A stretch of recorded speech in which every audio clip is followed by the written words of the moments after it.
So before starting our project, I want to apologize from the jury since it's a more than 5 minutes video. We tried our best to make it short video, but as you know, there's a lot of information, so I hope you can understand us. We're just trying to make you proud of us.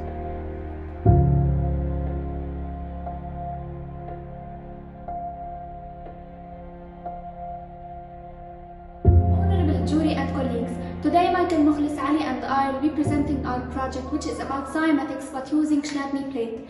Before we start, we would like to thank our Dr. Mohammad for guiding us throughout this semester. In this process, I'm going to talk about our project, which is cymatics using Chladin plates. In our objectives as engineers, we're going to solve the problems we faced. Thanks to the doctors, they guided us, and thanks to Dr. Mohammad and Dr. Nashat Halabi. I'm going also to talk about the schematic representation and the simulation and the implementation. And we're gonna show you the results, the outcomes, and we're gonna finally conclude and show a short video how we implemented and simulated. Our project, Cymatics, basically talks about the Chladin plate. This is when a plate is mounted on a speaker in which it vibrates firm components on the surface that gives us different patterns due to different frequencies given. But to get these frequencies, we made an equalizer, a 10-channel equalizer, to give us different frequencies, to give us different shapes. Okay? This too is important in the disease called synesthesia, which is a disorder that affects the audio and visual functions of the brain, by which they hear a sound when they see a light color. So this is very crucial. Cymatic was first devised by Hans Jane. Hans Jane in 1976 published Chematic.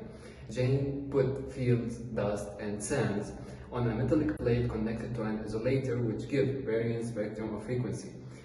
Being involved by patterns such as on symmetrical, Jane developed a method to engineer diverse structure from microscalar materials using liquid paste.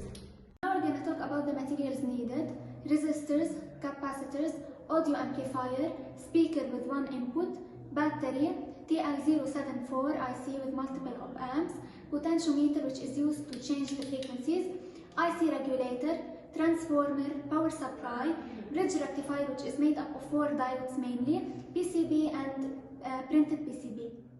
I'm going to talk about the block diagram, which is as shown in the picture above. It's about 3 main parts, which is the equalizer, the amplifier, and the output, which is the speaker.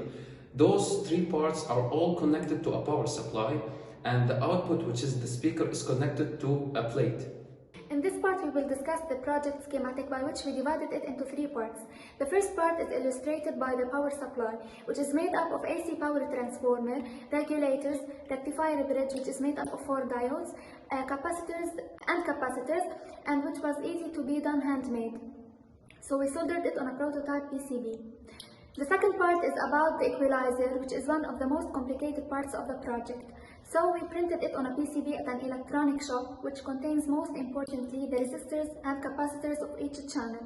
Finally, and the third part, which was easy to make too, it consists of resistors, capacitors, audio amplifier, and which are then connected to a speaker and are soldered to a prototype PCB due to its simplicity. As shown in the previous schematics above, we will now talk about the 11 steps it took us to do our project.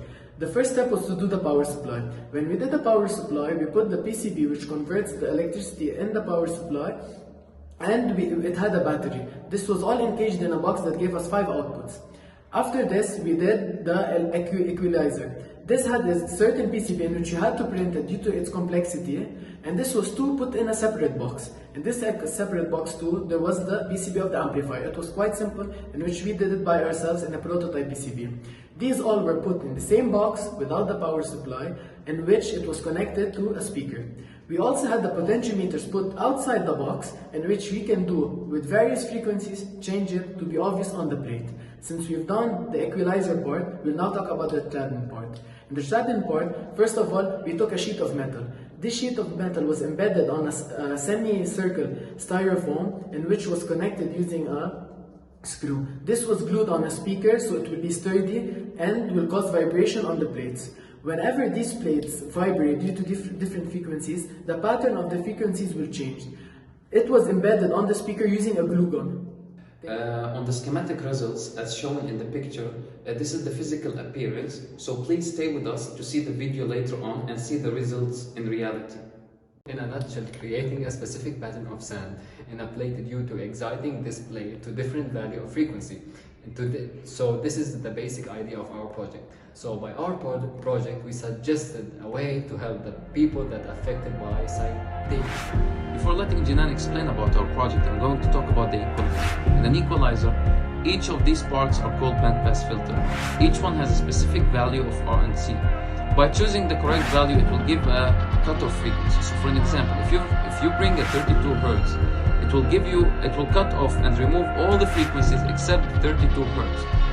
When you change the variable resistor, you will change the intensity for the corresponding frequency. This is a real equalizer. This is JAMM. First of all, we used an AC plug from an old appliance connected to the power supply and PCB to give us an output of positive VCC, negative VCC and ground. Then we borrowed Michael's car battery in order to cut out costs. We then placed 11 potentiometers to change the sound within the given frequencies stated below. Then we put the equalizer PCB inside a cardboard box in which connected to a potentiometers and to amplifier PCB. Then for the Chladin plate, we placed a semi-spherical styrofoam into an old used car speaker placed below a metal sheet. Finally, these are the connections all connected to each other in which we'll be using an aux cable to give the input.